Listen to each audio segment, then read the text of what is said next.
ഈ ജൂലൈയിലാണ് ദുരന്തം നടക്കുന്നത്. ഓഗസ്റ്റ് 13 പ്രധാനമന്ത്രിക്ക് മുഖ്യമന്ത്രി ഒരു കത്ത് കൊടുത്തു.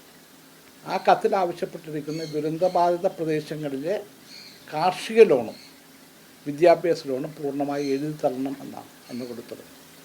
അതിൻ്റെ മറുപടി 31 ഈ ഒക്ടോബർ 31 റിസർവ് ബാങ്കിൽ നിന്നും ലഭിക്കുകയുണ്ടായി. അത് ഞാൻ മുഖ്യമന്ത്രിക്ക് അയച്ചു കൊടുത്തിട്ടുണ്ട്. അതിൽ റിസർവ് ബാങ്ക് പറയുന്നത്, റിസർവ് ബാങ്ക് നേരിട്ട് ഇത്തരം കാര്യങ്ങൾ ചെയ്യാറില്ല, പക്ഷേ റിസർവ് ബാങ്കിൻ്റെ ചില നോംസ് ഉണ്ട്. ഇത്തരം ദുരന്തങ്ങൾ നടക്കുമ്പോൾ നോംസ് ഉണ്ട്. ആ നോംസ് ഉൾക്കൊണ്ടുകൊണ്ട് ബാങ്കുകൾക്ക് പ്രാദേശികമായി തീരുമാനമെടുക്കാൻ കഴിയും. അതിൻ്റെ ഇൻസ്ട്രക്ഷൻ പോയിട്ടുണ്ട്.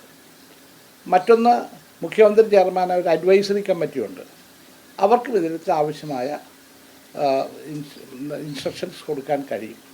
അപ്പോൾ അതുമായി ബന്ധപ്പെട്ട ചില സംശയങ്ങളാണ് ഞങ്ങളുടെ സംസാരത്തിൽ പറഞ്ഞത്. പക്ഷേ എനിക്ക് അദ്ദേഹം പറഞ്ഞ കാര്യങ്ങൾ ഇലക്ഷൻ്റെ പശ്ചാത്തലത്തിൽ പുറത്തു പറയാൻ പറ്റത്തില്ല. പക്ഷേ ഇത് കഴിഞ്ഞാൽ, ഇലക്ഷൻ കഴിഞ്ഞാൽ ഇതുമായി ബന്ധപ്പെട്ടുണ്ടായിട്ടുള്ള ചില സംശയങ്ങൾ മുഖ്യമന്ത്രിയുമായി സംസാരിച്ചിട്ട് വീണ്ടും റിസർവ് ബാങ്കിന് മുമ്പിൽ നമ്മൾ അവതരിപ്പിക്കുന്നതാണ്. നമ്മുടെ നിലപാട് ഇത് പൂർണ്ണമായി എഴുതിത്തള്ളണം എന്ന് തന്നെയാണ്. കാരണം തിരിച്ചടക്കാൻ ആളുകൾക്ക് കഴിയില്ല. ഇതാണ് അവിടുത്തെ നിലപാട്. അത് കാർഷിക ലോണുകളും വിദ്യാഭ്യാസ ലോണുകളും പ്രത്യേകമായിട്ട് അതുകൊണ്ട് അതിനൊരു പ്രത്യേക പരിഗണന ഉണ്ടാവണം. ഇന്ന് ഞാൻ സംസാരിച്ച കാര്യങ്ങളൊക്കെ മുഖ്യമന്ത്രി ശ്രദ്ധയിൽ ചെലുപ്പെടുത്തി. അതോടൊപ്പം തന്നെ ഞാൻ കണ്ടത്, ഞാൻ professor K V Thomas Vidyadhanam trust നടത്തുന്ന പല പരിപാടികളുണ്ട്. അതിലൊന്നാണ് മീറ്റ് ദ ഗ്രേറ്റ് അച്ചീവേഴ്സ്. ഈ പ്രാവശ്യം കഴിഞ്ഞ 19 കേന്ദ്ര ധനകാര്യമന്ത്രിയാണ് ഇവിടെ വന്ന് അത് പങ്കെടുത്തത്. അടുത്ത അക്കാഡമിക് ഇയറിൽ ഇദ്ദേഹമായിരിക്കും വരിക. അത് അദ്ദേഹം സമ്മതിച്ചിട്ടുണ്ട്. അടുത്ത അക്കാഡമിക് ഇയറിൽ അതെ, റിസർവ് ബാങ്കിന് ഇൻസ്ട്രക്ഷൻസ് കൊടുത്തിട്ടുണ്ട്, ഡയറക്ഷൻ കൊടുത്തിട്ടുണ്ട്, നോംസ് കൊടുത്തിട്ടുണ്ട്. ആ നോംസിൽ നമുക്ക് ആ നോംസ് പറയുന്നത് ചില കേസുകൾ എഴുതിത്തള്ളാം, ചില കേസുകൾ റീസ്ട്രക്ചർ ചെയ്യാം, ചിലത് മൊറട്ടോറിയം പ്രഖ്യാപിക്കാം, ചിലതിൽ കൂടുതൽ ലോൺ അസിസ്റ്റൻസ് കൊടുക്കും. ഇതെല്ലാം അതിൻ്റെ അകത്ത് ആ ദീർഘമായ ഒരു ഡയറക്ഷനാണ് അതിൻ്റെ അകത്തുള്ളത്. അതിൽ നമുക്ക് ചില സംശയങ്ങളുണ്ടെന്നാണ് ഞാനിന്ന് അദ്ദേഹത്തോട് സംസാരിച്ചത്. അപ്പോൾ അദ്ദേഹത്തിൻ്റെ ഒരു ബുദ്ധിമുട്ട്, ബൈ ഇലക്ഷൻ നടക്കുവാണ്. ഒഫീഷ്യലായിട്ട് അദ്ദേഹത്തിന് അത് പുറത്ത് മറുപടി പറയാൻ കഴിയില്ല. ഇലക്ഷൻ കഴിഞ്ഞാൽ മുഖ്യമന്ത്രിയുടെ സംസാരിച്ചതിന് ശേഷം നമ്മൾ ആവശ്യമായ വിധത്തിൽ ഉള്ള ക്രമീകരണങ്ങൾ വീണ്ടും എടുക്കും. പക്ഷെ നമ്മുടെ ഒരു കാര്യം, ഈ പിന്നെ വയനാട് ദുരന്തം കഴിഞ്ഞതിന് ശേഷം സമയബന്ധിതമായി നാം നടപടിയെടുത്തിട്ടുണ്ട്.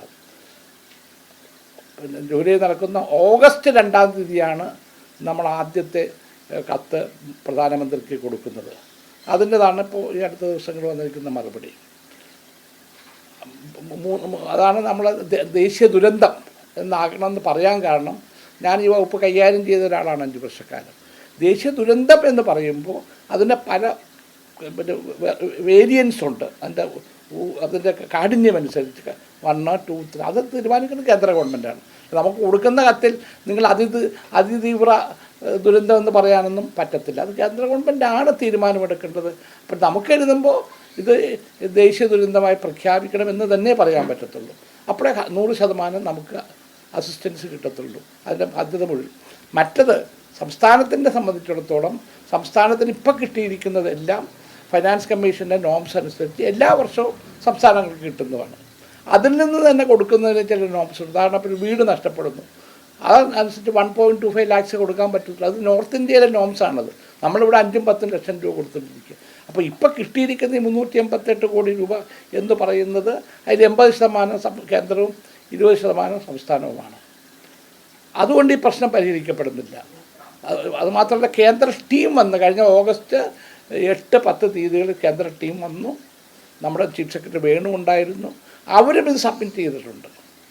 അതനുസരിച്ച് നടപടി കേന്ദ്ര ഗവൺമെൻറ് എടുക്കണം. ഇത് കേന്ദ്ര ഗവൺമെൻറ്റിൻ്റെ ബാധ്യതയാണ്, ഇത് ഔദാര്യമല്ല. എൻ്റെ ഒരു അഭ്യർത്ഥന ഉള്ളത്, നമ്മുടെ സംസ്ഥാനത്തിലെ എല്ലാ രാഷ്ട്രീയ പാർട്ടികളും രാഷ്ട്രീയമായ അഭിപ്രായത്തെ മാറ്റിവെച്ചുകൊണ്ട് ഈ പാവപ്പെട്ട ആളുകളെ രക്ഷപ്പെടുത്താൻ വേണ്ടി കേന്ദ്ര ഗവൺമെൻറ്റിൻ്റെ ഉദാരമായ സഹായം ഉണ്ടാകണം. നമുക്ക് കേന്ദ്ര അസിസ്റ്റൻസ് കിട്ടണം. ഇത് ദേശീയ ദുരന്തത്തിന് ആണിത്. അതിൻ്റെ ഏതാണ് കാറ്റഗറി എന്നത് കേന്ദ്ര ഗവൺമെൻറ് തീരുമാനിക്കേണ്ടതാണ്. അതുപോലെ തന്നെ ഇപ്പോൾ ഇന്ന് ഞാൻ സംസാരിച്ച കാര്യവും അത് കടമ എഴുതി തള്ളുന്നത് തന്നെയാണ് നമ്മുടെ നിലപാട്.